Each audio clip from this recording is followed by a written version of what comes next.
seres queridos en nuestra residencia, y todo esto va dando una imagen que no solamente se completa en el hacia adentro, sino también se completa en el hacia afuera de nuestra organización. Entonces, el ciclo motivacional es, digamos, tiene esta particularidad de que vamos a intentar ver en las personas sus peculiaridades. La gente no se comporta igual cuando estamos trabajando, la gente no acepta los desafíos de la misma manera, y frente un poco a esto lo que tenemos aquí, frente a este equilibrio interno que tenemos dentro de la organización, frente a los estímulos que muchas veces son externos, porque tienen que ver parte de las cosas que ponemos en los planeamientos estratégicos en nuestro momento, en este tiempo, tienen que ver con justamente esa situación de tensión que nos viene desde el afuera, como por ejemplo son la inflación, la pérdida del valor adquisitivo del salario, la necesidad de hacer más con menos dinero. Y todo esto acá crea un incentivo, una tensión, una situación donde el personal forma parte y donde ustedes muchas veces están en el medio de todo de ese tironeo de, por un lado, las expectativas de las familias, por el otro lado, las necesidades concretas que tienen los residentes dentro de las instituciones, el personal que está trabajando, los profesionales que los asisten. Todo esto de alguna manera termina colocando a ustedes, que son los dueños o incluso administradores de instituciones de residencias, los colocan a ustedes en una situación donde empiezan a listar problemas o necesidades porque tienen necesidad de contestar. Esto los pone a ustedes sin duda frente a en un escenario de tensión, donde se encuentran como a veces tratando de priorizar a quién le contesto primero, en qué condiciones contesto primero o no, o me reservo el derecho a contestar. Muchas veces las instituciones pecan de ponerse de alguna manera en silencio, y esto termina afectando luego el nivel de la comunicación con los familiares o con los financiadores o con la justicia, cuando hay tutores y curadores. Se terminan produciendo, digamos, fricciones innecesarias o fricciones esperables. Entonces, frente a las situaciones de tensión, podemos responder de dos maneras. De una manera, cerrando la comunicación, y esto generando frustración. Esta frustración es esta cosa de sentirme apretado por la realidad, a sentirme, digamos, sin escape, sin oxígeno, que muchas veces son sensaciones que tenemos cuando estamos frente a la gestión institucional. Porque estamos en un entorno que, recuerdan la canción Y todo a pulmón, tenemos a veces un entorno que es muy asfixiante, que nos hace sentir esa presión. Pero también tenemos posibilidades de hacer cosas de otra manera, asumiendo comportamientos, pensando flexiblemente, posicionándonos en espacios superadores. Quizás nuestras organizaciones tienen necesidad de cambiar de forma, y este salto que está dando el pececito de una pecera más chiquita a una pecera más grande, a veces es el desafío de cómo es que el negocio, cuando lo inició mi papá o lo iniciamos nosotros, era de determinada característica, y ahora todo cambió. Y lo vivimos con mucha tensión, con mucho desasosiego. Suelo conversar con algunos dueños de residencias y te transmiten esta cosa del futuro incierto, de qué voy a hacer, cómo voy a hacer. Entonces, a veces serenarse tiene que ver con empezar a ampliar el horizonte, mirarlo desde otras perspectivas y encontrar posibilidades donde hoy parece que no hay nada, que hay una pared, y en realidad quizás podríamos estar pensando que ahí se puede poner una puerta. Las necesidades de las personas, digamos, particularmente hablando de recursos humanos, recuerdan cuando vimos nuestras primeras clases donde hablamos de puesto y perfil, y lo mencionamos a David McClelland, que es este sociólogo que ya en la década del 70 estaba investigando aspectos de la conducta de los trabajadores que eran generadores de mejores competencias, de maneras distintas de vincularse con el entorno laboral, con los compañeros de trabajo, con los superiores, con los subalternos, con las personas a las cuales se presta servicio. Y entonces David McClellan encontró que las competencias, el individualizar qué competencias hacían distinto el trabajo desde el punto de vista de los clientes, es decir, al juzgarlo, al ser juzgado por los clientes, ¿qué es lo que veían ellos? ¿Qué es lo que ellos podían encontrar como más satisfactorio, de mejor calidad, mejor expresado, de unos empleados distintos de otros empleados? Al descubrir que esto sucedía, rápidamente McClellan dice, hay unas conductas particulares que satisfacen de mejor manera y tenemos que tratar de descubrir qué es lo que estas personas hacen distinto y mejor para poder de alguna manera, a través de la capacitación, a través de la definición de puestos, lograr que los que tienen peores desempeños o desempeños más mediocres se vayan acercando a aquellos que tienen desempeños superiores, en la búsqueda de que todos, en lugar de nivelar para abajo, nivelar para arriba.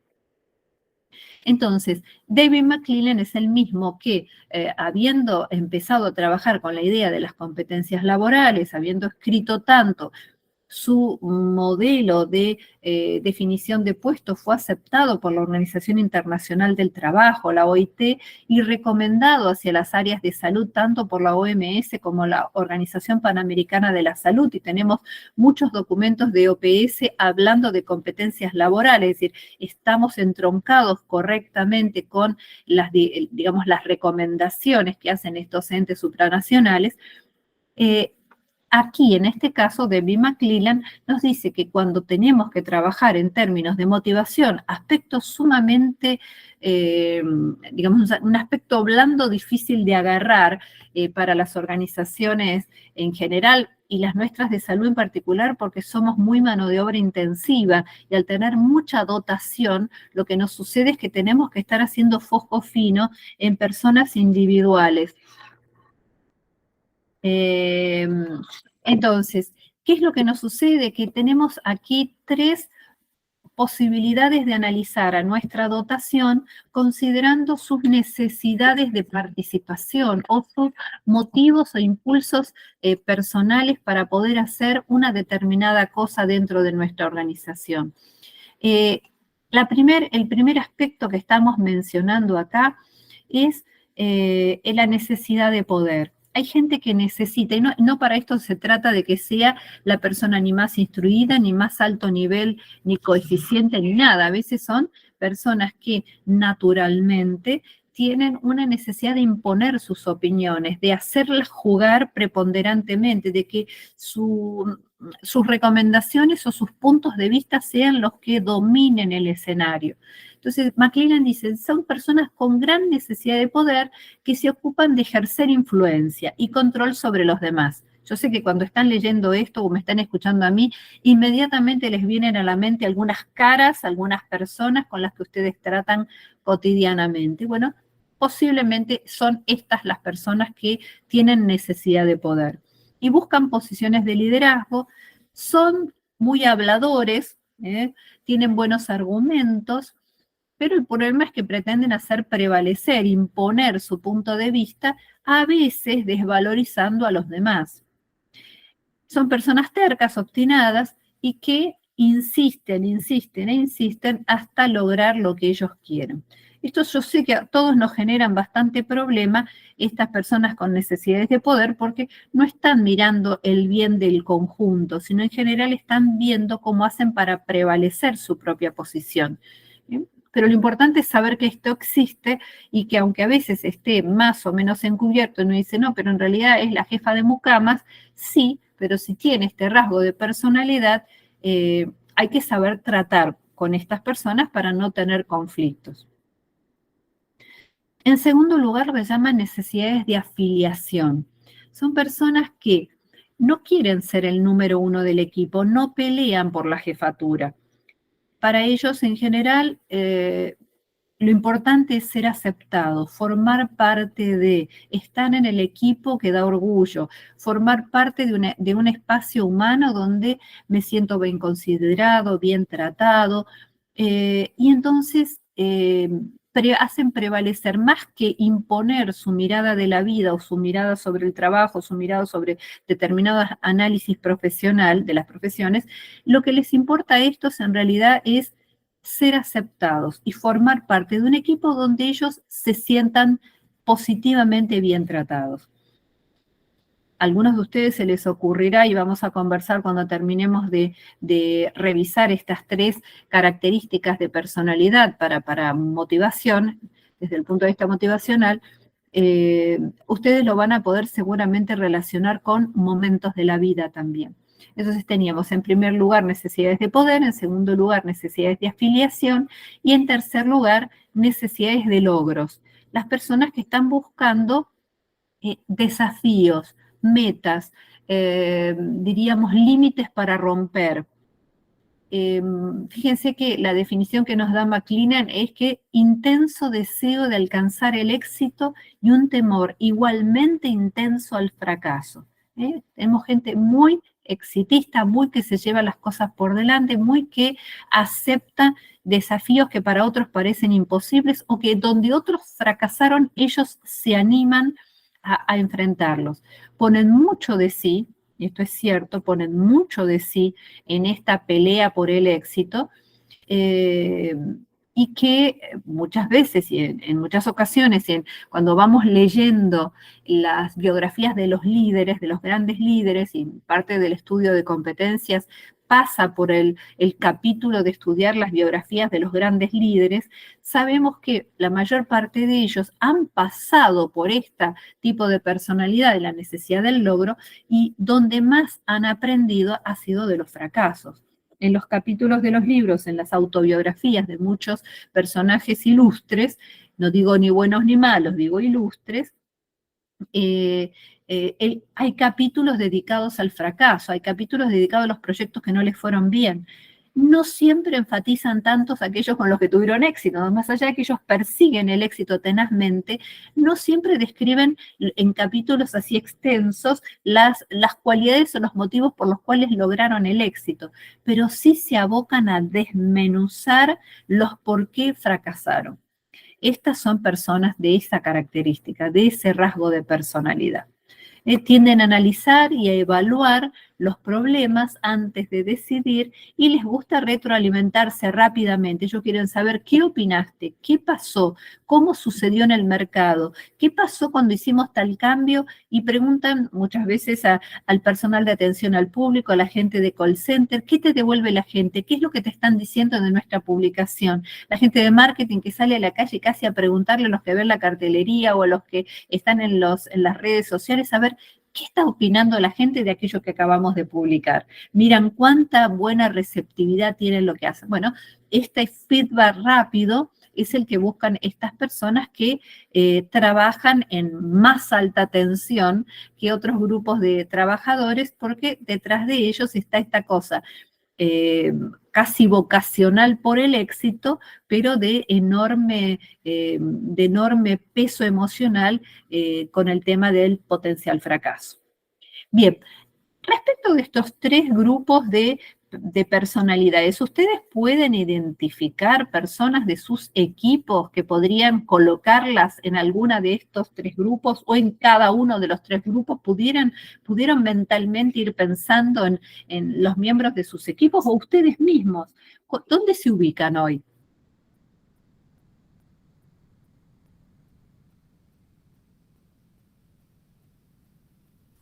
¿Están ahí? Sí. Ah. Sí, estamos. Sí, lo difícil es hacer la autocrítica, pero bueno. Yo creo que yo me identifico más en el tercer grupo. ¿Te gustan los desafíos? Claro, y aparte tengo miedo al fracaso, obviamente. Es tan importante lo que estás diciendo, porque uno a veces se tiene que poder decir estas cosas y decir, bueno, guarda que esto es muy excitante, el que va buscando el éxito tiene una vida muy excitante, pero uno tiene que protegerse ese rasgo débil del temor al fracaso. Sí. Para que no lastime tanto. No, y además yo estoy en una etapa de una parte nueva y es todo, es un desafío al lado que lo mire. y o nos va bien o nos hunde. Pero yo creo que nos va a ir bien. Soy hiperpositiva. Muy bien, excelente. En la personalidad 1, cuando me Sí, estabas necesidades definiendo, de poder. me parece que yo esto lo leí relacionado a alguien de mi trabajo, que me parece que da con una patología psiquiátrica, que es el psicópata narcisista. No, a ver, Sociópata. pido en este punto que lo veamos, digamos, no en el sentido extremo de la definición que pueda caer, por supuesto, en una patología, pero hay personas que naturalmente tienen necesidad de poder y no por eso son sociópatas. Porque naturalmente, te pongo el ejemplo, uno va a un jardín de infantes y vas a ver que hay chicos de 3, 4 años que ordenan, vos jugás al fútbol acá, vos estás en este equipo, vos estás en la casita Son líderes conmigo. naturales. Líderes naturales los tenés. Y no Hay es por gente eso. que le das el puesto de poder y no lo puede manejar. Ahí está. ¿Por qué? Porque hay algo intrínseco en esto. La persona trae algo que le hace desear o valorar digamos, o realizarse, sentir que se realiza plenamente en un lugar y no en otro. Y no porque sean ni buenos ni malos, sino porque tiene que ver con un rasgo de personalidad. Por eso decía, importante reconocerse uno mismo, porque también, y esto sí lo digo muy en serio, uno tiene que aprender a protegerse de esos rasgos de personalidad que si no los lleva a ultranza, pueden llegar a dañar. Claro, esta primer personalidad, la necesidad de poder, por ahí tiene que ver con, lo relaciono yo, no sé si estoy Sí, bien. sí. Por ejemplo, yo estuve un año para tomar la decisión de sacar una persona del equipo. Tuve un año y había que poner el poder, el capataz, el jefe, tenía que tomar la decisión, que es lo que hablabas vos en otras clases, que eso es lo que marca la diferencia.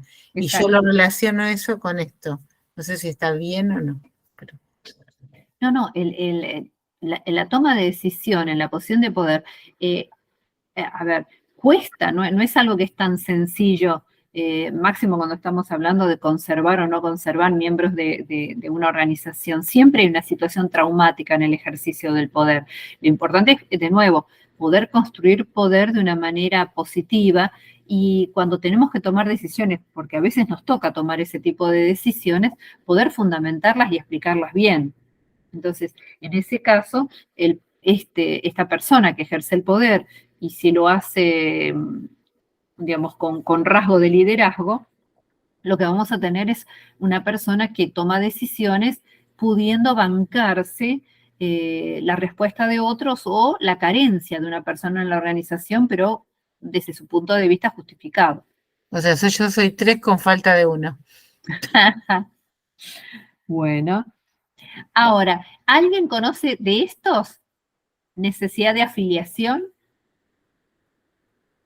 Que dice, qué pena, mira, vos recién decías algo parecido a esto, qué pena esta persona, qué condiciones tiene, podría ser jefe o jefa, sin embargo, no quiere. No le interesa. No le interesa la jefatura. No, hay gente que por ahí no le gusta cobrar un sueldo y no tiene por ahí esa cuestión de progresión, de ascenso, Uh-huh. Ambición.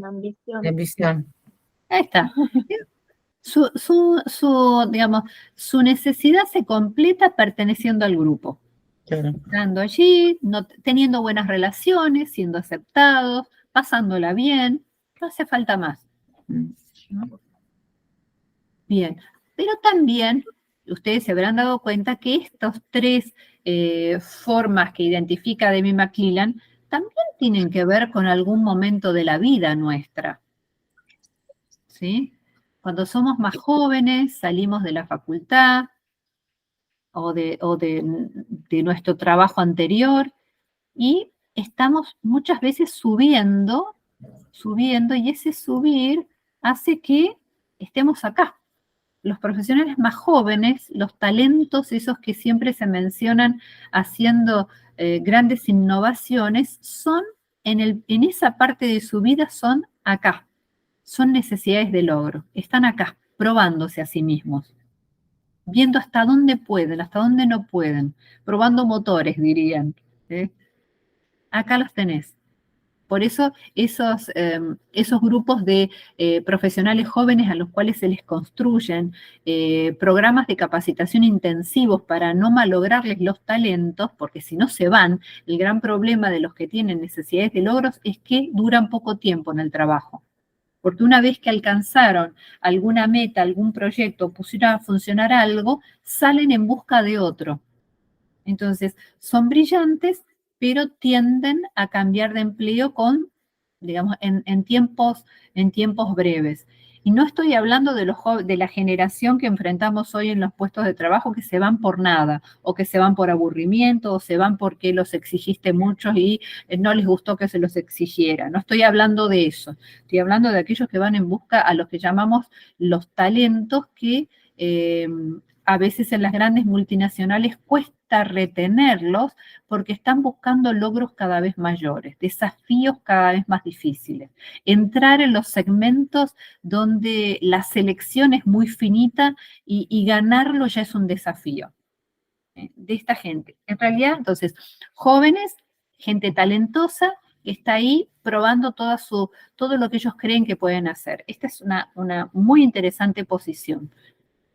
Acá van a ver que esto tiene más que ver con la gente cuando ya está en mediana edad para adelante, necesidad de quedarse tranquilo. En el medio podría decir, después de haber hecho la explosión de correr riesgos y de alcanzar metas imposibles, muchos se estacionan en el poder. Una vez que probaron que podían, retienen la posición de poder y se quedan ahí. En cambio, otros prueban este momento, se dan cuenta de los más y de los menos que tienen y deciden que en algún lugar donde alcanzaron éxito se quedan. Y ese se quedan no implica pelear por la situación de poder, implica sencillamente acomodarse a ese entorno y quedarse allí. Entonces, estos son como ciclos también en la vida profesional, en la vida laboral, en donde por detrás tenemos la propia personalidad. ¿Lo ven más o menos así? ¿Tienen otro enfoque?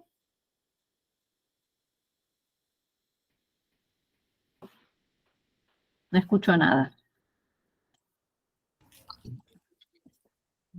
Yo estoy analizando todo y leyendo y releyendo, por eso como que no tengo algo tan claro como para poder contestar. Pero sí me identifico más con situaciones de desafíos, porque así estoy en mi vida, necesito tener algo que me desafíe, y si es grande no me asusta, al contrario, me atrae más. Es como, eso sí lo necesito para vivir. Y cuando ya tengo algo, voy por otra cosa. Me pasó con la residencia. Tuve la primera, la segunda, y ahora ya voy por la tercera, y así es como que necesito ya, pero así en todo lo que he hecho, no es solo en esto. Necesidad de proyecto. Exacto. Y sí, más que nada pienso que es porque he sido deportista, entonces necesito el desafío, la cosa de probarte. Claro, sí. Sí. Mientras más grande el desafío, más me divierte y más me gusta. Patricia, por ahí me parece como importante determinar en toda la gente que trabaja en la residencia en qué grupo se puede identificar a cada uno y tener en cuenta también la historia laboral dentro de la empresa, porque a medida que van pasando los años y de repente la empresa no ayuda a que un empleado que tiene esa necesidad de logro no los vaya consiguiendo o vaya cambiando de puesto, vaya ascendiendo, es como que llega la frustración a ese empleado que no se acompaña en la identificación de sus necesidades y a lo largo de los años, digamos, que eso cuando hay gente que trabaja hace muchos años se ve que necesitan el cambio, que necesitan replantear sus actividades, replantear su puesto, porque si no se frustran y rinden mucho menos. Exactamente. Por eso damos esto en clases de recursos humanos, porque no todo es seleccionar personal. También conservar la motivación en una vida laboral es tan difícil como saber seleccionar, porque es volver a colocar con ese impulso primero, con esa felicidad de estar trabajando en un lugar que dura un tiempo, uno está desafiado, es nuevo, le gusta, aprende, un montón de cosas, pero pasados 2, 3 años, la motivación empieza a decaer. Entonces, es un desafío para ustedes, que son dueños de las instituciones, para los gerentes de recursos humanos en las empresas más grandes, trabajar bien este aspecto de qué es lo que apasiona a mi gente y entender que a los que tienen necesidades de logros hay que crearles pequeños desafíos internos para que quieran lograr algo, para que entregarles proyectos para que ellos los piensen y los propongan y hasta incluso los ejecuten. Darles rienda para que ellos puedan transformarse en lo que hace, digamos, 15 años atrás se los llamaba intrapreneur, no emprendedores, entrepreneur, que son los emprendedores, sino intrapreneur, que son emprendedores internos, que tengan desafíos, que tengan pequeños proyectos, que les den esa emoción de tratar de lograr algo distinto por sí mismos sin irse de la organización. Pero si yo tengo personas que están acá, cualquier cambio que ustedes hagan dentro del equipo, a ellos los va a afectar mucho. Estas personas tratan de que no se muevan mucho las cosas alrededor. Y ustedes, si se dan cuenta que tienen personas en este subgrupo, tendrán que poder explicar bien por qué hacen los cambios. Y decir, bueno, me voy a tomar unos 10 minutos más con este grupo porque entiendo que ellos necesitan una explicación más amplia, necesitan saber que esa tranquilidad en la que ellos se sienten a gustos puede llegar a moverse, pero no se va a ver alterada, que tienen las seguridades, están allí para ellos. Es decir, tendremos una estrategia distinta que la que estábamos diciendo acá, con ellos la estrategia será distinta. Tratar de demostrarle que el cambio es un cambio conducido, un cambio controlado y que no les va a afectar tanto. En este caso, en aquellos que tienen necesidad de poder, cuando ustedes tengan una novedad, porque el que produce logros, el que produce innovación, lo que hace es estar moviendo el tablero con mucha frecuencia. Los que tienen necesidad de poder van a tratar de encontrar las oportunidades para crecer y colocarse en las instancias de poder. Que haya gente que desee poder no es malo, porque tienen gente que tiene ambición o liderazgo y como les importa mucho no fallarse en primer lugar a ellos mismos y después a la organización, se esfuerzan mucho. Se esfuerzan mucho por sostener la posición de poder. No siempre el que sostiene la posición de poder lo hace destructivamente.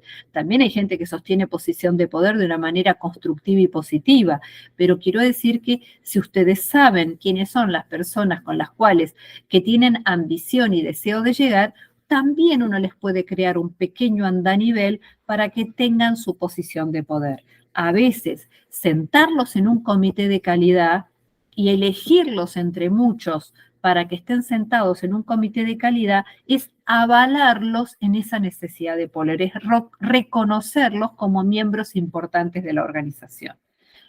Esto tiene ese sentido, conocer cuál de estas 3 formas de afiliación, de programas de motivación tiene nuestro personal para poder utilizarlos sabiamente con cada uno de estos grupos, tratar de manejar los mejores argumentos, los mejores planes y entregarle desafíos a aquellos que tienen capacidad de llevar adelante desafíos. Y porque si no, a los otros se van a frustrar con un desafío, les va a dar miedo. Y en cambio, hay gente que naturalmente van a levantar la mano cuando hay un desafío para querer tomarlo. Este es el sentido de por qué en recursos humanos estudiamos esto. Bien. Alguna manera de poder darnos cuenta cómo la gente se para dentro de la organización es a través de lo que llamamos encuestas de clima laboral.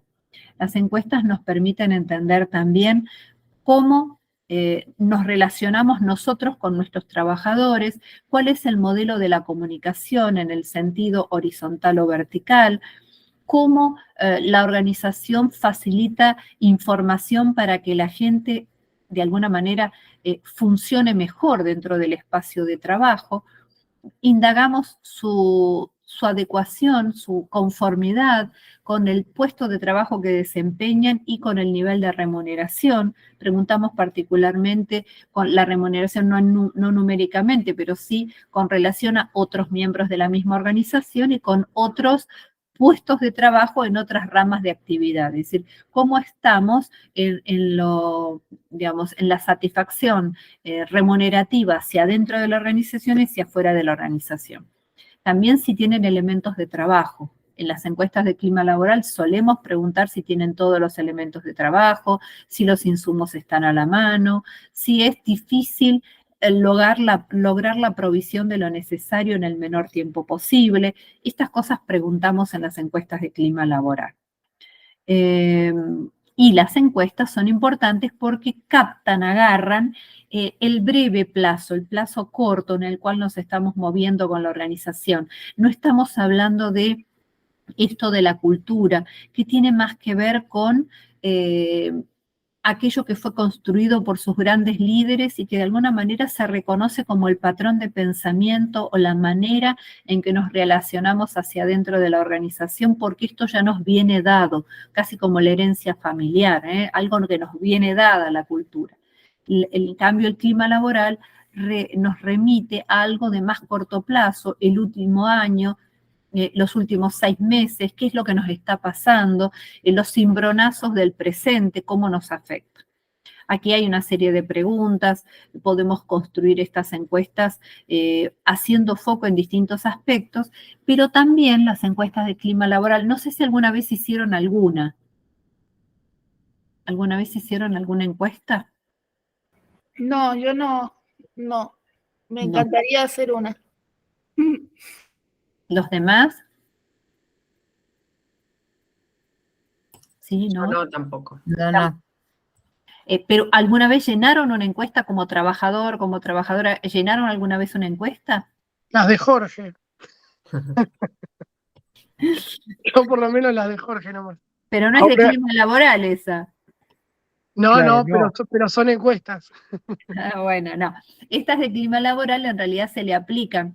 Entonces, vuelvo para atrás unos pasos. Entonces, es una herramienta de recursos humanos que se aplica a toda la dotación en búsqueda de querer saber, por un lado, desde lo cerrado de la encuesta, de las preguntas que uno contesta casi multiple choice, por bueno, muy bueno, regular o malo, entender cómo estamos en el relacionamiento con la gente, lo que decía, desde las herramientas de trabajo, desde el puesto y cómo el puesto es transmitido a la gente ingresante y a los que están dentro de la organización, a cómo nos comportamos los líderes, a cómo es la comunicación interna, a cómo es la percepción del trabajo entre compañeros, cómo se llevan hacia adentro de la organización. Todo esto nos da todo un escenario con unas métricas que nosotros le aplicamos al personal. En general, este tipo de encuestas no las hace la propia organización, la hace un externo porque la gente le tiene miedo a contestar directamente a sus propios empleadores qué es lo que ellos ven, qué es lo que ellos sienten, porque tienen miedo muchas veces a las represalias. Entonces, en general, son cosas que se hacen desde afuera. Pero que son sumamente útiles porque como solemos tener espacios abiertos donde la gente escribe, donde la gente narra cosas, hay mucha riqueza de poder con esto programar o hacer planes a futuro que permitan a veces atenuar los mayores cuestionamientos que nos hace el personal o las insatisfacciones que ellos nos transmiten. Ahí sacamos mucha riqueza para poder planificar cosas nuevas también para ellos. Las encuestas de clima laboral deben ser hechas una vez por año. El mes o los meses en los que es más recomendado hacer son los meses de entre agosto y octubre. Tienen que ver esto con el nivel de cansancio que tenemos entre agosto y octubre. Octubre ya, digamos, en mediados de octubre ya deberíamos ya finiquitar, terminar de recoger encuestas por el hecho de que la gente a medida que se va cansando a lo largo del año suele tener una mirada más sombría sobre el trabajo, el espacio, la esperanza y una serie de cosas. Entonces se hacen en esos meses. No se hacen en marzo, porque todo el mundo viene de vacaciones y en general las encuestas tienden a dar artificialmente mejor. Entonces, agosto, septiembre, primera parte de octubre son los meses óptimos para poder hacer encuestas y todos los años las hacemos en los mismos meses. Esta sería la recomendación que les puedo dar como para hacer como un pequeño termómetro anualmente a la dotación y saber, después lo lindo es poder comparar año tras año cómo se ha ido modificando las opiniones de la gente o cómo han reconocido las acciones que ustedes han hecho para mejorarles alguna condición de la que ellos estaban quejando anteriormente. Es decir, la gente reconoce y agradece mucho que la organización en la que trabaja le haya dado valor a sus palabras. Ellos lo reconocen mucho. Entonces, las encuestas de clima son de las cosas que en recursos humanos suelen dejar muy buena tela para cortar, muy buenas ideas para poder componer cosas a futuro. Bueno. Entonces, ¿qué hitos importantes hay en las encuestas de clima laboral? Les decía, los temas de comunicación, la confianza, los temas de colaboración, cómo trabajamos con nuestros compañeros, nos aceptaron bien desde un comienzo. ¿Quién te enseñó a trabajar en tu puesto de trabajo? ¿Fue el supervisor o fue el compañero de trabajo simplemente diciéndote aquí las cosas se hacen así? El respeto, es decir, el hecho de tenerte en cuenta y de tenerte paciencia hasta que vayas ingresando correctamente en la primera transición. La influencia mutua, te escuchan, no te escuchan, propones ideas si las tienen en cuenta o las desechan, cómo se comporta la organización y los miembros, porque no solamente son los dueños y el entorno, sino también los demás componentes de la organización, cómo se comportan entre sí dentro del espacio laboral. Todos estos son cosas que evaluamos cuando hacemos encuestas de clima laboral. Nosotros, esto por ahí, Jorge se acuerda, en la universidad yo tenía un diplomado en Dirección Estratégica de Recursos Humanos, que era un diplomado con mucho herramental de la especialidad, y cómo terminábamos cada uno haciendo una encuesta de clima laboral e interpretándola. Entonces de aquí se sacaba tanto jugo, digamos, la gente podía sacar tantas análisis, los compartíamos en clase. Al terminar el año de cursada del posgrado, cada uno hacía una presentación de las 100 encuestas que habían podido procesar. Estamos hablando de organizaciones más grandes, 100 encuestas que habían podido procesar de su dotación, y había tanta riqueza ahí, y todos aprendían de los otros escuchando lo que les había pasado en otras instituciones, diciendo, esa idea a mí me sirve, o esto que dice tu gente a mí también me pasa. Entonces, la forma de responder a la encuesta de clima es que ellos tenían que hacer una propuesta de superación de los puntos más débiles de la encuesta de clima laboral. No es un tipo de trabajo que yo les podría pedir a ustedes, porque estamos dando apenas una materia con 6 clases cortitas. Pero la idea es que la encuesta, de que ustedes se queden con la idea en su memoria de que las encuestas de clima laboral permiten tener mucha información útil para toma de decisiones para el año venidero. Ayuda muchísimo. Bueno, dimensiones del clima laboral, fíjense cómo empiezan a encontrar, esto parece que es un tema sencillo, pero sin embargo cuando empezamos a hablar con la gente, se abre todo un escenario de vivencias, de historias personales, de orígenes, pero también tienen que ver con cómo son ustedes, cómo fueron los dueños anteriores, cómo fueron los supervisores que se jubilaron. ¿Qué pasó ahí? ¿Quién dejó, digamos, su huella en la memoria de la institución? Entonces, por esto, estas son las dimensiones que tienen influencia en el estado de ánimo de la gente, que es ese clima laboral. Las relaciones interpersonales, cómo se vinculan los empleados entre sí, si son respetuosos, si son considerados, si hay, digamos, actitudes que uno pudiera decir son digamos, reprochables en algún sentido, gente que utiliza palabras irrespetuosas o gente que tiene tendencia a tocar al otro que pueden llegar a molestar. Este tipo de cosas a veces son visibles. En los estilos de dirección, ¿cómo son los líderes? ¿Los líderes son presentes o son ausentes? ¿Son autocráticos o son colaborativos? ¿Dan palabras de estímulo o simplemente siempre piden resultados? ¿Cómo son estos líderes? El sentido de pertenencia, cuando uno ve que las personas dicen, yo acá hace 8, 10, 11 años que trabajo y me gusta estar y la verdad que no cambiaría de empleo, sí, me ofrecieron ir a otro lugar, pero yo prefiero quedarme acá porque el lugar es lindo, la gente es buena, el clima es respetuoso y hay unos valores por detrás que crean este sentido de pertenencia. La remuneración, inevitablemente la remuneración forma parte de el clima laboral. El sector de la salud en general o de donde estamos todos los que trabajamos en el sistema sociosanitario, claramente estamos afectados por estar en un sector de la economía que no es el mejor retribuido, no es acá en salud donde encontramos los mejores sueldos. Entonces sabemos que cuando ellos empiezan a comparar en el hacia afuera, probablemente nosotros nos salimos también parados porque nuestra paritaria no es la que tiene los mejores números. Entonces podemos hacer mucho para, conociendo esto y conociendo cuánto impacta en la opinión de nuestra gente, podemos hacer cosas para que el clima laboral sea mejor, para que pequeñas comodidades, pequeños reconocimientos, pequeños detalles, que podamos hacer que nuestra gente se sienta a gusto, a pesar de que en este sector de la economía no se gane tanto como en petróleo, como en energía, como en otras ramas de actividad donde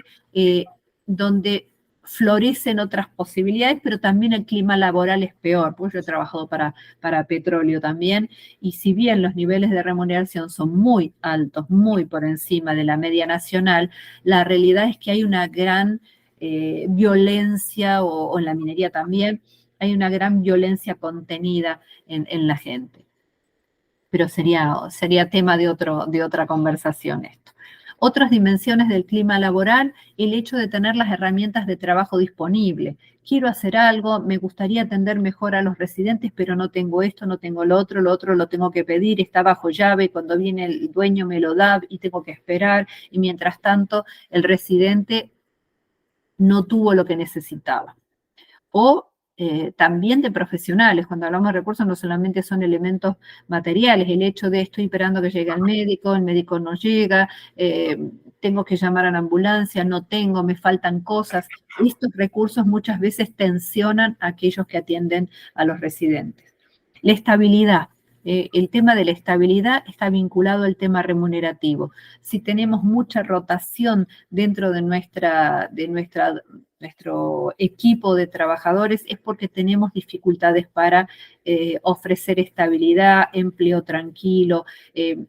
Muchas veces las residencias terminan, cuando no lo manejamos bien, siendo el pasatiempo mientras encuentro algo mejor. Uno tiene que tratar de estabilizar sus dotaciones, porque los residentes se dan cuenta de esto y los familiares también.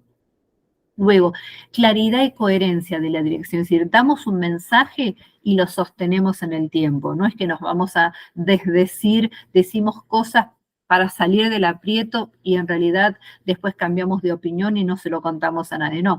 Nosotros tenemos que tener una claridad en la dirección, por esto es muy importante que, aunque estemos hablando de residencias, que pueden ser incluso hospitales, que tengan hospitales de día o no, tiene que haber una planificación estratégica, tiene que tener un rumbo claro, un qué voy a hacer con esto, un qué pasa, si se da tal contingencia en la economía o tal contingencia con mi principal financiador, ¿cómo voy a actuar?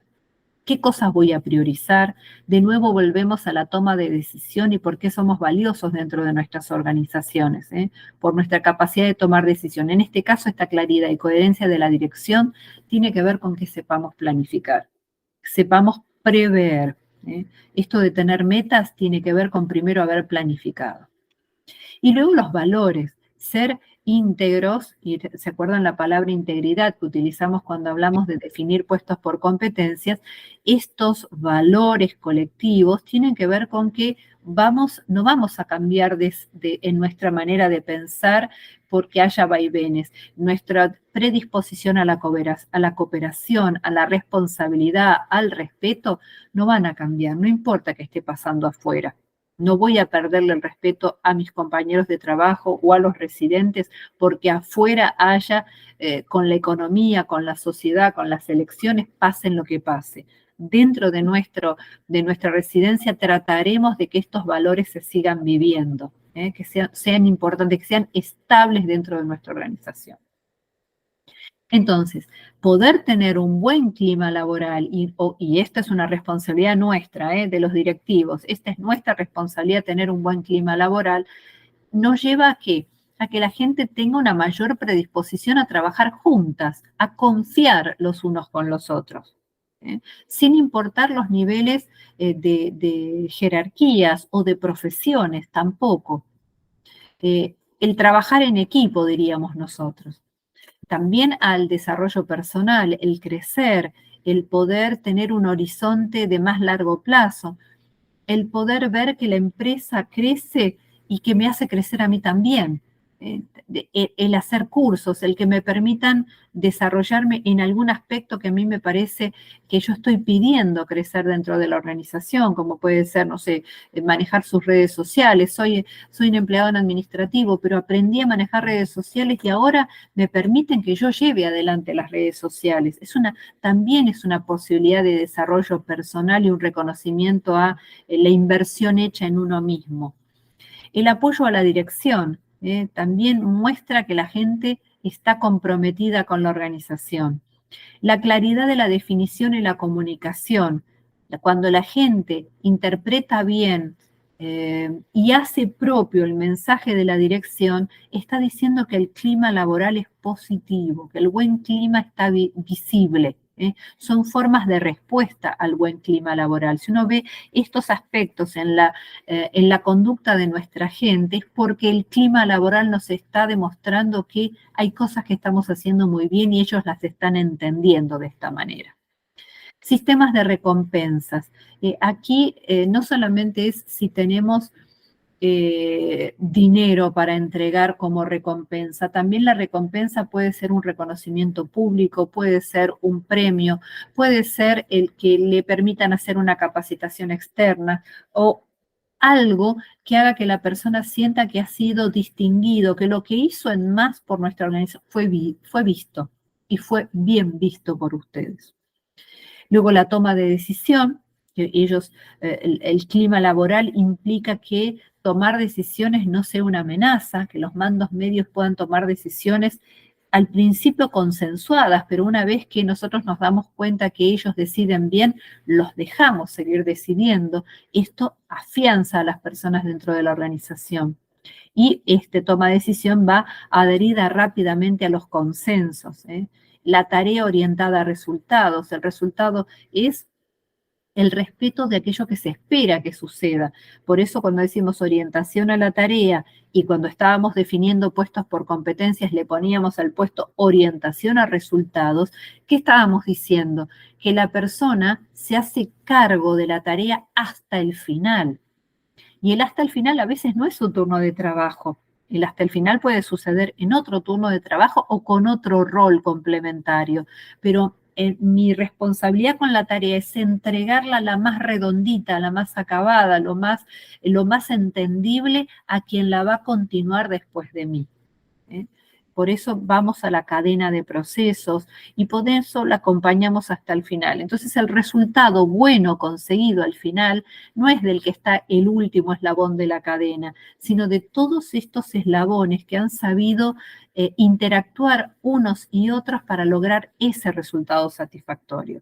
A veces ese resultado satisfactorio es que nuestros residentes que usan sillas de ruedas suelen tener moretones en los cuádriceps, porque en general cuando los bajan los terminan golpeando. Entonces, una orientación al resultado es que esto se destierre, que esto no suceda más. y que significa que ellos tienen que mirar y prestar atención a este aspecto que es que vamos a estar observando que nuestros residentes dejen de tener moretones en las piernas. Este sería llevar la tarea hasta el final sin importar los turnos de trabajo. El contexto físico acorde a las necesidades personales, la apertura a la innovación. Hemos hecho pruebas con equipos de residencias. Al principio las asistentes de los residentes son muy, diría, muy tímidas de participar en los comités de calidad, les da miedo hablar, cuando en general uno habilita la palabra o tiene una consigna, en general los profesionales son los primeros que hablan, siempre los enfermeros a la cabeza, pero de repente empieza a participar la nutricionista o el médico, o empieza a participar algún administrador, y las asistentes son los que más se callan, los que menos hablan, y cuando ellos se animan a hablar, cuando ellas, porque mayoritariamente son mujeres, se animan a hablar, hay una riqueza en lo que ellas manejan, en lo que conocen, en los detalles mínimos, entre la vida de los residentes, que es una cosa preciosa la riqueza de la información que hay ahí. Y cuando nosotros queremos hacer innovación, seguramente ellas conocen cómo hacerlo. Ellas conocen formas distintas, porque entre los equipos y entre los grupos, ellas van ensayando respuestas cotidianamente para que lo que antes salía mal salga mejor. Entonces, su innovación, muchas veces, la innovación que ustedes necesitan como líderes, muchas veces ellos las tienen, pero les da mucha timidez decirlo. Acá hay todo un caudal, una riqueza, un tesoro de experiencias cotidianas que se pueden capitalizar muy bien para nuestras organizaciones. Entonces, gracias a poder descubrir el valor del clima laboral, nosotros podemos muchas veces evitar conflictos, podemos identificarlos antes de tiempo, porque esas encuestas de clima laboral nos van anticipando el yo me quiero ir de acá, no me gusta esta institución, me siento agredido. La gente coloca esto en las partes abiertas de las encuestas y a nosotros se nos puede abrir muchas veces los ojos frente a cosas que no nos dábamos cuenta. Ustedes no pueden estar en todo dentro de su residencia. Y aunque ustedes estén allí muchas horas, seguramente hay muchas cosas que se les escapan.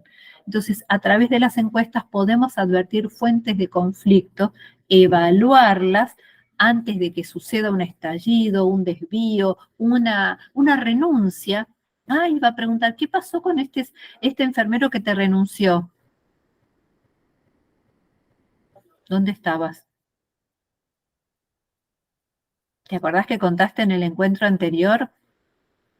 ¿Dónde está? ¿Dónde estás? Acá estoy. Nuestra San Juanina creo que era. ¿Puede ser?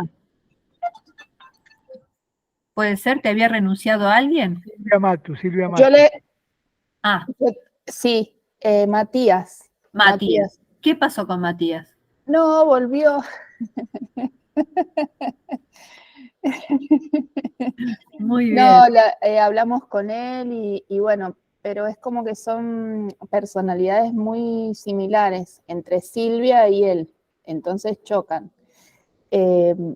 Recién veíamos con Constanza el tema de las personas que tienen mirada única y que no aceptan una sugerencia de cómo hacer las cosas y demás. Y él cada vez que viene un enfermero nuevo dice, acá se hacen las cosas como yo digo. Ajá. Y nadie va a saber más que yo.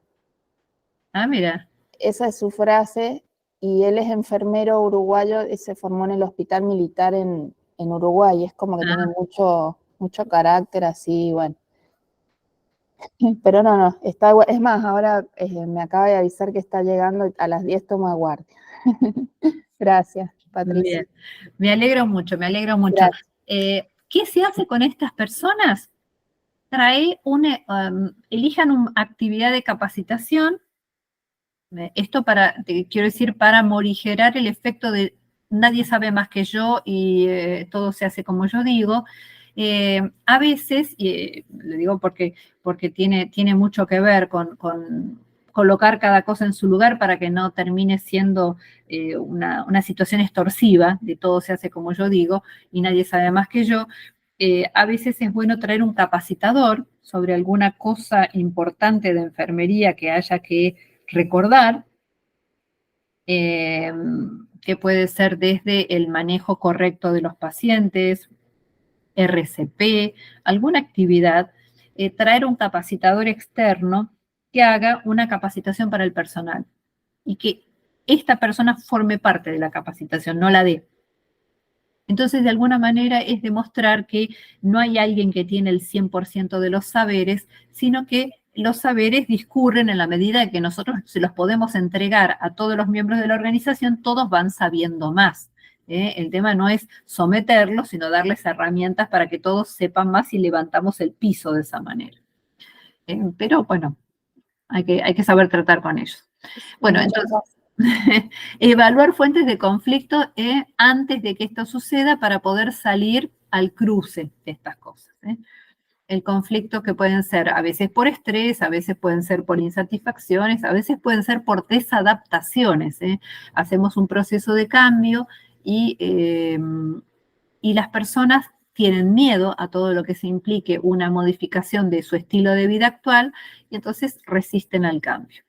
Entonces, evaluar fuentes de conflicto, la primera cosa que nos permite evitar, gracias a, digamos, un beneficio de hacer encuestas de clima laboral, diseñar un proceso de intervención. Si la gente nos ha hecho una propuesta y nosotros consideramos que esa propuesta es razonable, bueno, podemos diseñar una actividad, un algo que mejore. Por ejemplo, necesitamos tener, qué sé yo, un pequeño lugar de descanso para el personal o tener lockers o cambiadores o lugares cómodos para que ellos estén o para que se puedan cambiar con intimidad, baños propios. ¿Qué es lo que nos están reclamando? Quizás algunos nos están reclamando algún tipo de, digamos, de alimentación durante el día. A ver, ¿qué les podemos dar? Tenemos que ver qué es lo que ellos están pidiendo y tratar de diseñar una pequeña propuesta de mejora que ayude a que ellos sientan que son escuchados. Luego, identificar las acciones más apropiadas. Ahí, estas acciones son apropiadas, obviamente, tienen que ver con el tipo de organización en las que estamos, ¿no? Entonces, pueden tener que ver con la estructura, las acciones, ¿no?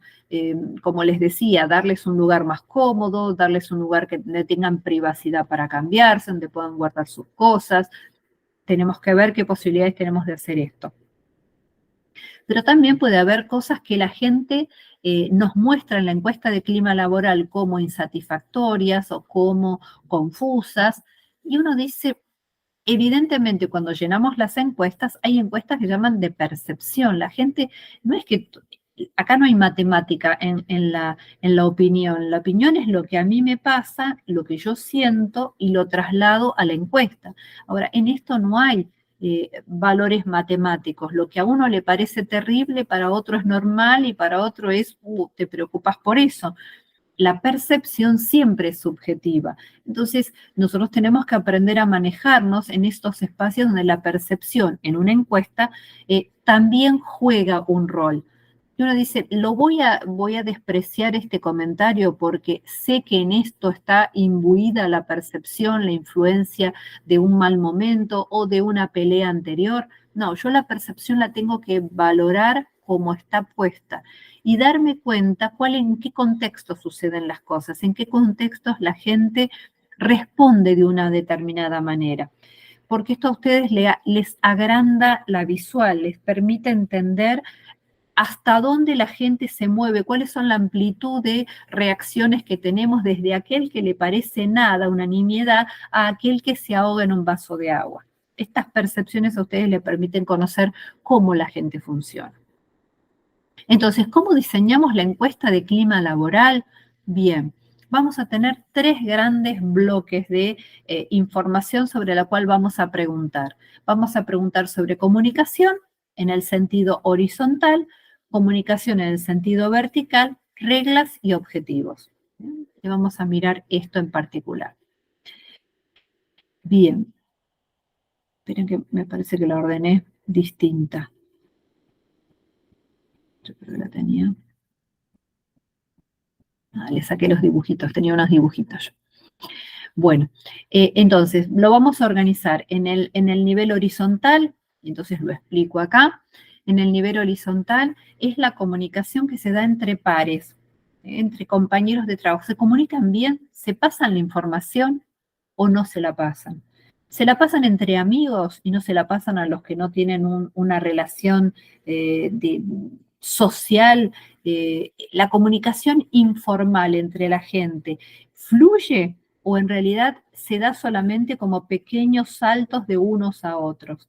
A nosotros nos conviene que la información horizontal fluya todo lo que se pueda. Y en esta comunicación horizontal intervendrá no solamente lo verbal, también la comunicación escrita. Entonces, tenemos que prestar atención a todos los aspectos comunicacionales y cómo unos van influyendo sobre otros. La comunicación vertical puede ser ascendente o descendente. La comunicación vertical descendente es la que sale de ustedes y baja hacia su personal. Es ascendente toda vez que ustedes escuchan opiniones, reciben feedback, prestan atención a lo que ellos dicen, se sientan a charlar y ellos les comentan sobre cuestiones puntuales o sobre una capacitación o sobre cómo están viviendo un determinado momento de su vida laboral. Ahí hay comunicación vertical. Y luego, reglas y objetivos son su planificación, las políticas, si tienen políticas internas, los valores, los objetivos que ustedes se han puesto y necesitan que ellos los lleven adelante. ¿Los saben? ¿No los conocen? ¿Sí los conocen? Bueno, esto es muy importante, el tema de que la gente conozca reglas y objetivos, porque no nos podemos enojar con nuestro personal si ellos desconocen cuáles eran las reglas que rigen la relación o qué objetivos ustedes se fijaron o los escucharon de otros en un comentario de pasillo. Los objetivos son cosas que ustedes tienen que hacer brevemente, una presentación de media hora anualmente y contarles cuáles son los objetivos fijados para ese año. Y si hay correcciones a esos objetivos por factores externos que influyen en esto, volver a reunir a su personal y de ustedes tienen que escucharlos, no de terceros que puedan ir deformando la transmisión de la información. Ustedes tienen, las cosas importantes las cuentan ustedes. Sus mandos medios son todos muy valiosos, pero podrían deformar la información. Entonces, serían los tres grandes ejes de lo que vamos a analizar en una encuesta de clima. ¿Qué influencias tienen en esta? Recuerdan que habíamos dicho que había una palabra que nos hace un poco de ruido, que es la palabra percepción. La percepción juega un factor importante, porque la percepción se alimenta del nivel educativo, la verbalidad, las palabras que utilizan. Si pudieron completar niveles educacionales o en realidad son muchas veces, en algunos casos, analfabetos funcionales, si han tenido la posibilidad de cambiar de empleo, si hay diversidad también en la composición de la fuerza de trabajo, si tenemos preponderancia, por ejemplo, de mujeres dentro de la organización, tienen un tono particular esta composición de la dotación, en nuestro caso de las residencias sí lo es. Cuando hay determinados talentos, poder darnos cuenta que las personas que tienen una habilidad particular para hacer algo, esto influye en su manera de ver las cosas y darse cuenta que lo difícil, lo que para algunos es difícil, para ellos son muy fáciles. Entonces ese talento tecnológico hace que la utilización de una herramienta de trabajo nueva para alguien podría ser como una barrera completa en ese cambio dentro de la organización y para otro algo fácil de incorporar, porque hay un talento tecnológico de por medio. También la formalización del empleo en algunas instituciones es una seguridad y una tranquilidad estar en relación de dependencia y se considera un trabajo precario y por lo tanto afecta mucho las encuestas de clima laboral a aquellos que trabajan por facturación, es decir, como monotributistas. Acá van a tener mucho ruido si en las encuestas de clima laboral la gente lo refiere como trabajo precario a aquel que está facturando. Luego las regulaciones gubernamentales, si se respetan o no se respetan las regulaciones, esto también cuando llenan las encuestas de clima laboral, ellos lo colocan. El crecimiento de la organización, cuando muchas veces las organizaciones dicen no tengo para esto, no puedo comprar aquello, no puedo hacer lo otro, y la gente dice, pero sin embargo está construyendo, pero sin embargo cambió las camas, pero sin embargo está poniendo otra residencia, ¿por qué a nosotros nos dice que no nos puede mejorar? Esto nuevamente influye en la opinión de las encuestas de clima laboral. Y uno dice, bueno, entonces no hago una encuesta de clima laboral porque me van a decir esto. Pero no se olviden que las encuestas de clima laboral les pueden anticipar situaciones de conflicto, entonces preferible me entero, preferible saberlo. Si lo dice uno, lo dicen dos, es una cosa, pero si mucha gente en la encuesta de clima laboral te escribe frases como estas de a nosotros nos dicen que no nos pueden ayudar, no nos pueden mejorar, no nos pueden tal cosa, y sin embargo están haciendo tal cosa, guarda porque eso por detrás tiene un conflicto subyacente ahí presente. Y luego el atractivo del descanso, no sé si hay que hablar. Una pregunta, ¿cómo manejás una situación como estamos pidiendo esto y ellos se van de vacaciones, se van a Europa los dueños, suponete? ¿Cómo lo manejás? No, son objeciones que uno las puede escuchar, o sea, yo me voy de vacaciones donde me voy de vacaciones. El punto es que no les esté, digamos, que no dé la sensación de que, porque yo con el dinero que gano puedo hacer lo que quiera, con mi salario puedo hacer lo que quiera, como soy alguien que está poniendo dinero a riesgo. Una residencia, como cualquier negocio, es un dinero a riesgo. Si el riesgo no tuviese ningún valor, cualquier empleado podría poner su residencia. Sin embargo, ellos no ponen la residencia porque el que está arriesgando su capital sos vos. Exacto. En algún punto yo con el dinero que gano puedo gastarlo en lo que quiera. Lo que no puedo hacer es de alguna manera empobrecer a la residencia para poder cambiarme el auto todos los años. Perfecto. Y así, ¿cómo se lo explicas al personal? El problema, el punto es, ¿te falta algo?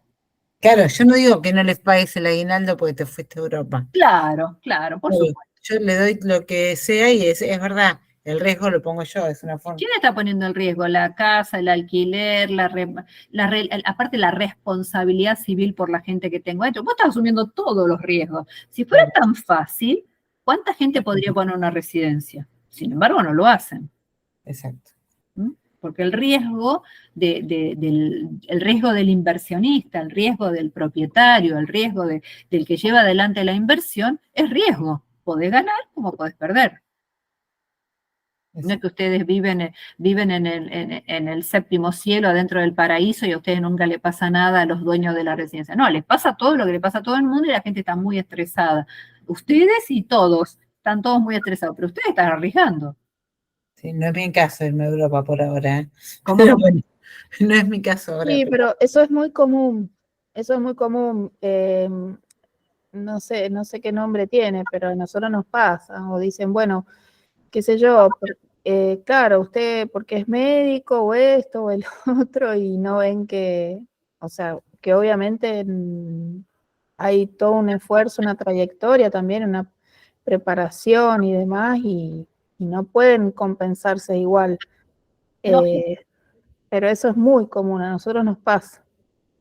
Bueno, por eso, ustedes tienen, lo importante de las encuestas de clima laboral es que no es que no te critiquen en una encuesta de clima laboral, es un tema de percepción, no se olviden que acá juega la percepción, lo que me parece malo, regular, bueno, en este día en que estoy llenando la encuesta. Me dicen, no, mejor no la hago. No, sí hacela, porque es preferible enterarse, preferible entender cuántos son. Es más, en algunas instituciones, no les digo que ustedes son chiquitas, son instituciones pequeñas, pero en organizaciones grandes donde sabemos que tenemos algunos mandos medios haciendo ruido, como la encuesta es anónima y por supuesto las áreas de recursos humanos no las hacen, las hacemos nosotros que somos externos, ¿qué hacemos? Marcamos las encuestas que entregamos en algunos sectores, decirte la cocina, por decirte algo que ustedes tienen, la cocina, porque en ese subgrupo a veces hay un microclima conflictivo y nosotros necesitamos saber dónde está dándose el conflicto. cuando mezclo todas las encuestas de clima laboral, no te das cuenta dónde está el conflicto, porque está mezclada. Pero si yo tengo una idea de que en tal lugar está pasando algo extraño y quiero enterarme si entre supervisados y supervisores hay algo, entonces de alguna manera las identifico a las hojas que vienen de ese lugar y si bien terminan todas colocadas adentro de la misma caja, de la misma urna, de la misma cosa, yo después las voy a poder identificar. Y si bien no sé nombre y apellido de nadie, sí voy a identificar el sector donde hay problemas. Sí, claro que lo hacemos. Bueno, y el último punto, el atractivo del descanso, de la recreación. Todo el mundo reconoce muy bien en esta influencia de la sociedad que el atractivo del descanso. Por eso en muchas instituciones a veces cuando quieren premiar a alguien por hacer las cosas bien, les dan un día de descanso, le dan el día del cumpleaños como de descanso. ¿Por qué? Porque el descanso suele ser visto como un premio en nuestras sociedades. Bien. Hay otro tipo de encuesta, hasta aquí terminamos encuestas de clima laboral, que son muy importantes y se hacen anualmente. ¿Entre qué mes y qué mes se hacen las encuestas de clima laboral? Agosto, fines de septiembre, octubre, agosto. Bien, muy bien. Entre agosto, septiembre, mediados de octubre, ahí hacemos las encuestas de clima laboral. Muy bien. Entonces, las encuestas de satisfacción del empleado son otros tipos de encuestas que tienen que ver con la pertenencia a la institución, está más cerca de la cultura de la organización, con la estructura de funcionamiento. Por eso, la primera cosa es preguntar cómo están con relación al puesto de trabajo. ¿Se sienten a gusto con este puesto de trabajo? ¿Sienten que en este puesto de trabajo tiene posibilidades de crecer, de desarrollarse, de aumentar su posibilidad? ¿Su techo está muy bajo o está más alto y puedo crecer todavía? Luego, ¿cómo son las remuneraciones y no solamente la remuneración, los beneficios recibidos en los 3 últimos meses? ¿Cómo ha sido el espacio de la institución? ¿Hay reconocimientos? Si se hace una evaluación de desempeños, ¿hay premios para los que se desempeñan mejor? Ahí buscamos a ver, en términos globales, mi vínculo con la institución en la que trabajo hace que yo quiera seguir trabajando en ella o esté pensando en irme. No es ya la contingencia del clima laboral, es yo y el puesto de trabajo en el cual estoy trabajando. En el puesto en el sentido específico en el que estoy participando puntualmente o la empresa en la cual estoy perteneciendo con mi puesto. Esta identificación con la marca institucional, ¿le importa, no le importa? Por eso también desde el cuidado de la marca de la institución en la que ustedes están invirtiendo su capital y su vida, es muy importante que la marca institucional esté limpia para la comunidad en el sentido de que tenga buen nombre, que tenga buen reconocimiento, que las familias les confíen a sus adultos mayores, el boca a boca que hable bien de ustedes es muy importante porque no solamente le hace bien a la marca, también le hace bien al empleado. Tiene que ver con trabajo en una institución donde a la gente se la trata bien, trabajo en una institución donde nos ocupamos en serio, donde nos capacitan para. Esto tiene que ver también con la marca institucional. Y la encuesta, hay otra encuesta que se llama encuesta de disposición organizacional al cambio. Cuando uno va a hacer cambios importantes dentro de la institución en la que trabajamos, que puede ser por ampliaciones, por achicamientos, por concentración, porque tengo una residencia y le agrego un hospital de día y empiezo a mover la dotación para un lado y para el otro. Bueno, ¿qué le pasa a la gente frente al cambio? ¿Quiere participar? ¿Le da miedo? ¿Qué les pasa a ellos? Entonces, situaciones que pueden ser cambios, la utilización de un sistema informático. Nosotros tenemos en la residencia, que nosotros hicimos la acreditación hace 2 años y estamos preparando su reacreditación de calidad, tiene sistema de historia clínica informatizada. Bueno, al principio fue todo un... al principio fue medio desacomodó, la gente se sentía muy rara. el personal se sentía raro. Hoy por hoy, las asistentes tienen una solapa dentro de la historia clínica donde colocan notas. ¿Sí? No evolucionan, obviamente, pero sí evolucionan los médicos, sí tienen una hoja de enfermería y sí ellos anotan. Al principio, cuaderno, libro de actas, y ahora vamos consiguiendo que de a poco vayan subiendo las cosas al sistema.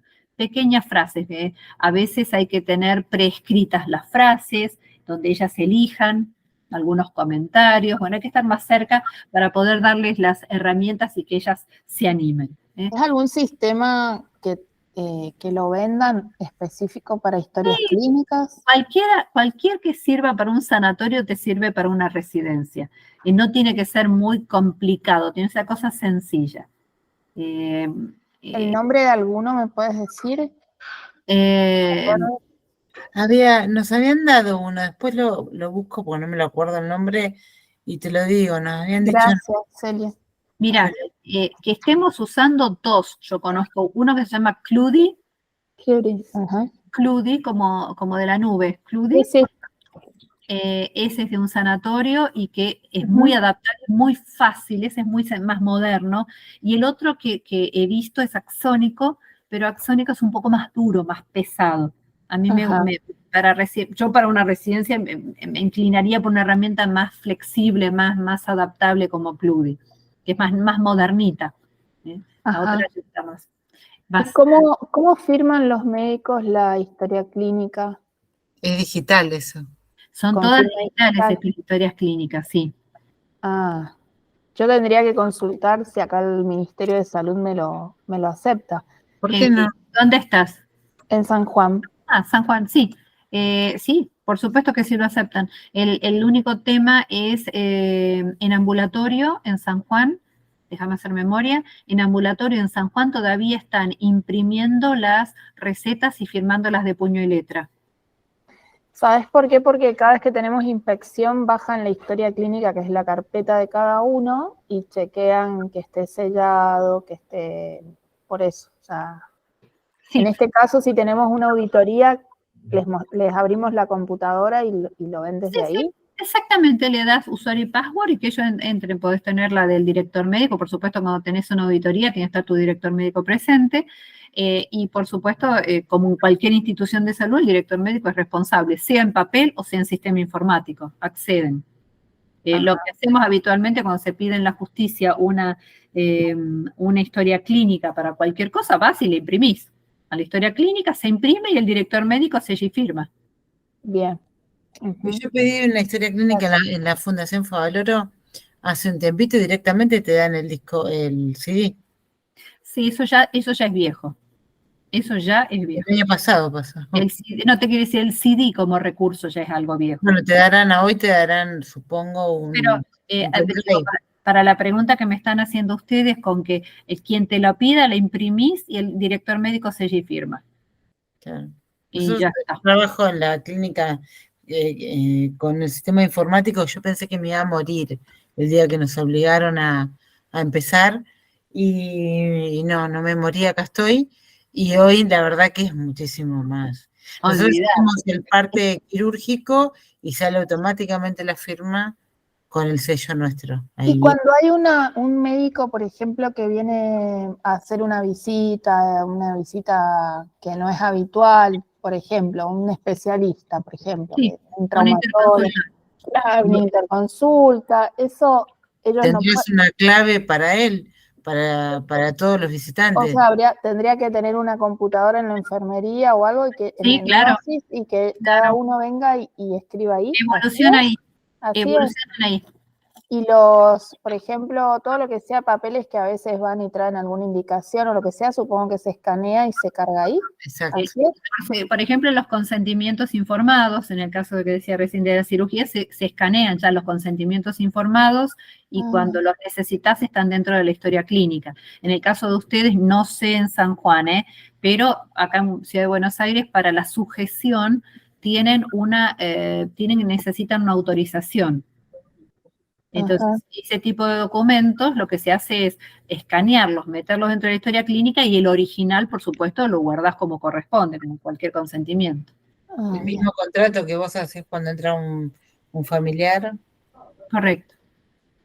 Me encantó, porque cada 3, 4 meses sacamos montañas de papeles y van al archivo y yo ya no tengo dónde guardar tanto papel y a mí me exigen guardarlo cada Lo que 10 pasa es años. hay que invertir en computadoras porque tenés que poner varias, una en cada área. Lo importante, ¿sabes qué? Es que uno dice, bueno, pero estoy gastando, ese concepto de gastar. No, invirtiendo. Pero claro, en realidad te estás sacando de la cabeza problemas, porque una medida que, no te digo que el momento del cambio, la gestión del cambio se hace en 5 días. Probablemente te tomen 6 meses hacer que la gente entre, que los médicos escriban, por los médicos de las instituciones de las residencias tampoco les gusta escribir mucho. Entonces, hasta que todo el circuito entre dentro, te va a llevar el tiempo. Sí. No desistas por eso, no desistas por eso. Pero tenés que apoyarlo y darle valor y decir, esto es importante, esto es importante, esto es importante, lo necesita. Y la familia, cuando vos empieces a darle feedback desde la organización, con una información oportuna, no me enteré a los 2 días porque en realidad estaba en un papelito, en un cuadernito y empezamos a ojear y hasta que lo encontramos. Cuando está dentro de la historia clínica, vos desde tu casa lo encontrás. ¿Y Por las ejemplo, evoluciones diarias, por ejemplo, de enfermería, cómo hacen? ¿Las llevan en papel y después se escanea al final del día? No, lo escribís ahí. escribe dentro Todo de la ahí. historia clínica, hay hoja de enfermería dentro de la historia clínica, O sea, es todo digital, nos olvidamos del papel. ¿sí? Es más, bueno, a ver, lo importante con el caso de enfermería es que cuando van recorriendo, muchas veces ellos necesitan anotarlo, porque hacen toda la vuelta, recorren todo, van anotando cosas y llegan a la historia clínica y cargan. Esto es una cosa que enfermería te lo va a decir, es cierto. No te voy a decir que le pongas una tablet a los enfermeros para que vayan cargando los signos vitales a medida que van haciendo todas las habitaciones, no, pero podrían hacerlo también, eso también se puede hacer. Hay una amplitud de herramientas informáticas que te ayudan a hacer las cosas mejor. No, y además es más rápido porque tenés el portapapeles que copio y pego y lo vas modificando de acuerdo al paciente. No, no es rápido. Al principio, Silvia, yo pensé que me iba a morir porque yo soy cero informática. Y sin embargo, ahora me parece que es rápido, es rapidísimo. Nosotros lo único que escaneamos es los gráficos, lo que tenemos que graficar la presión cada 5 minutos, que lo hacemos a mano, pero es muy poca la información que se escanea, ¿eh? El consentimiento Te digo, lo otro que solemos a pedir la enfermería que coloque dentro de la historia clínica, pero no es de purista, sino estamos alineados con ideas de seguridad del paciente. Esto no es de purista, sino es lo que corresponde hacer. Paciente escarado, se pone, no sé si hay enfermeros, además de vos que sos médica, no sé si hay enfermeros por acá, sí. pero tenemos Está la herida. Está Walter Vigil. Se pone Walter, la ¿estás por ahí? regleta, digamos, se pone la regleta, Sí, acá estoy. saca la foto y se evoluciona dentro del sistema. Y vas mostrando cómo se va achicando la superficie de la herida, de la lesión, y vas mostrando tu gestión de enfermería. Está bueno. ¿Cómo anda Además, eso en el Churruca, Walter? ¿Cómo anda toda la informatización en el Churruca? No, bien, sí, bien. No tenemos todavía la posibilidad de escanear y subir al sistema, pero bueno. Pero nosotros en la escala lo hacemos por grado, no ponemos foto. Bueno, pero Si tenemos grado 2 y va a grado 1, ya quiere decir que va evolucionando la escala. claro, en ese caso ustedes están haciendo de ojos, pero para la historia clínica, a los enfermeros de instituciones, incluso de rehabilitación, acá en Buenos Aires, rehabilitación y geriatría, como una manera de demostrar que estamos haciendo lo correcto, va con foto. Sacan la foto, apoyan la regleta y van paciente por paciente, y entonces toman el caso en la historia clínica de cada paciente, tenés 5 fotos y tenés cuando estaba en grado 2, si le tuvieron que hacer una toaleta, está todo puesto. Entonces vos lo ves. Aparte, Silvia, vos pones los datos positivos. Te tenés a escribir cuando tenés un problema. Si no, lo demás es muy fácil, va llenando. Mónica Y yo quiere en, preguntar algo. Sí, claro. en eso no estoy muy de acuerdo. La historia clínica tiene que ser un relato viviente del paciente. Tiene que ser lo que vos ves. Estamos acostumbrados a que la historia clínica sea un dato duro, tanto de tensión arterial, tanto de temperatura, y nunca evolucionamos paciente, no sé, de buen ánimo, paciente que comió, paciente que... Nosotros tenemos una viñeta, digamos, que se llama verificación y le ponemos todos los datos, color de la piel, cuánto pesa, cuánto mide, cuánto es el índice de masa corporal, ponemos todo. Pero esos son datos duros. bueno, y cuando yo estuve internada, un día me pongo a ver la historia clínica mía y decía, yo me acuerdo que me pasaron potasio por la vía y me dolió y la rajé a puteada y estaba todo anotado hasta la última mala palabra que había dicho. O sea, no me parece para nada, no personalizada, me parece práctica, que es distinto, pero tenés que adaptarte. Me llevó mi tiempo, Bien, quiero decir, ahora fíjense todo lo que el cambio, la informatización, el cambio tecnológico nos va a provocar necesidades de adaptación, pero no hay que tener miedo a eso, porque del lado de afuera de nuestras residencias, nuestra comunidad de referencia, los familiares, aquellos que van a venir a residir con nosotros en un futuro, quieren saber cuán nosotros estamos disponibles para hacer las cosas cada vez mejor. Y la innovación tecnológica hoy por hoy es casi una garantía de que estamos abocados a hacer las cosas cada vez mejor. Entonces, no le tengan miedo. Patricia, hay dos cuestiones. Por un lado, Mónica levantó la mano hace... Perdón, yo no los veo. No te preocupes, por eso transmito yo. Sí, y gracias. Mariano Quiroga dice que él usa un software que se llama de geriátricos. Esto vamos a tener oportunidad de verlo porque Ricardo, en la materia de marketing, va a hablar del Trello, ¿se acuerdan? De manera que él va a contar cómo armó el Trello y les va a invitar a que lo vean. Era esa. El Trello, sí lo hablamos. No, pero va a profundizarlo, va a transmitirles a ustedes cómo se arma. Ese era, Silvia. Bueno, sí, ahí va. Buenísimo. Había un médico que nos había dado una charla, que nos había dado el nombre de una historia clínica gratis que podíamos subir. Ese. Ese. Sí. Trello, claro. Eso. Ricardo Barmat comienza clases el próximo 13 de julio. Así que van a tener oportunidad de ver eso. Excelente. Bueno, entonces, todos estos elementos que tenemos dentro de nuestras cambios, el escenario nuevo, aquello que nos va a desafiar. Mónica quería decir algo, Patricia. Perdón. Sí, un poco no estoy entendiendo lo de la documentación. En la compu nosotros tenemos un convenio con la Obra Social Provincial donde van las auditorías y al box de enfermería y hacen auditoría en la carpeta, ¿no? Hoja de medicación, historia clínica, toda la evolución en la carpeta de enfermería, firma y sello de médico, firma y sello de enfermeras.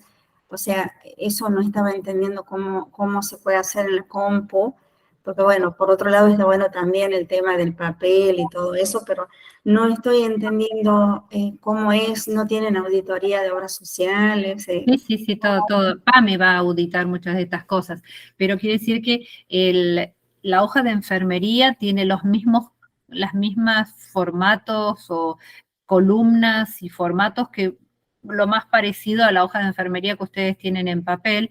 El sello y la firma de alguna manera es el usuario y password individual que cada uno de ellos tiene. Entonces, cuando ellos firman, la firma está encriptada, o sea, se toma la firma grafismo de la persona y cuando se firma, se firma. En algunas historias clínicas no hace falta firmar con el grafismo, con el dibujo, con que aparezca el nombre y la matrícula de quien está escribiendo, alcanza. ¿Por qué? Porque el nombre y la matrícula se le entrega individualmente a cada uno y es secreta y personal, no se le entrega a muchos. No hay un usuario y password que sea enfermería turno mañana. No, No, cada uno. eso. Como el banco. Exactamente, esto funciona como si fuera el usuario y password, funciona como tu sello.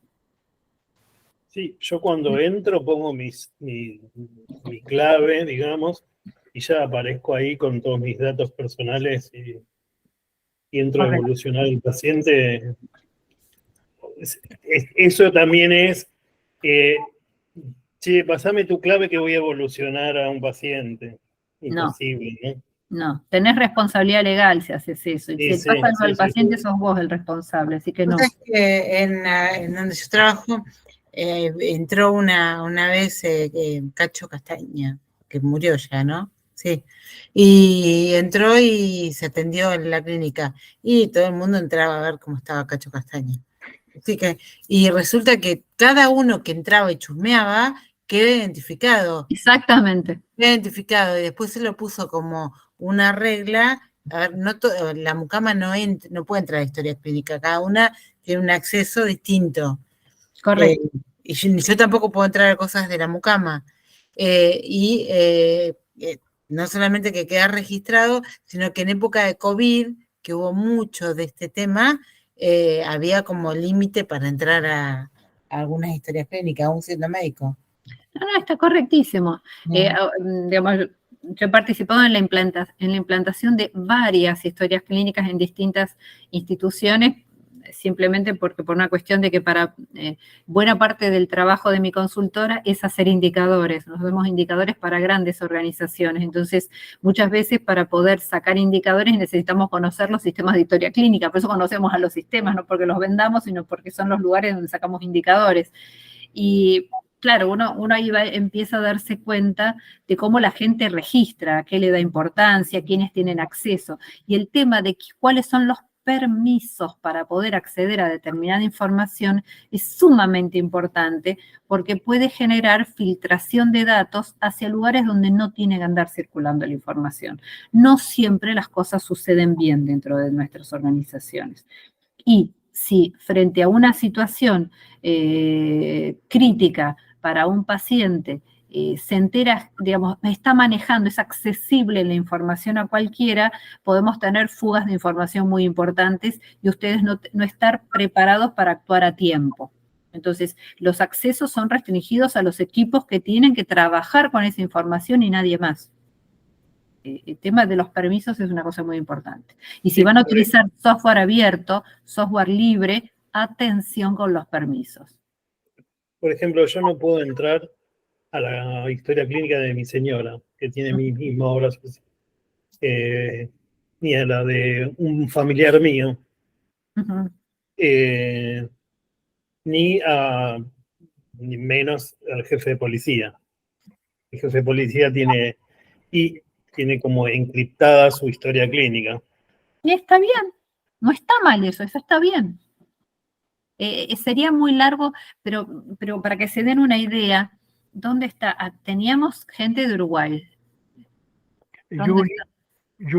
Juni, ¿ustedes tienen historia clínica informatizada? ¿Está Juni? ¿Está Juni? A ver. Mientras viene Juni, les cuento mi experiencia en Uruguay.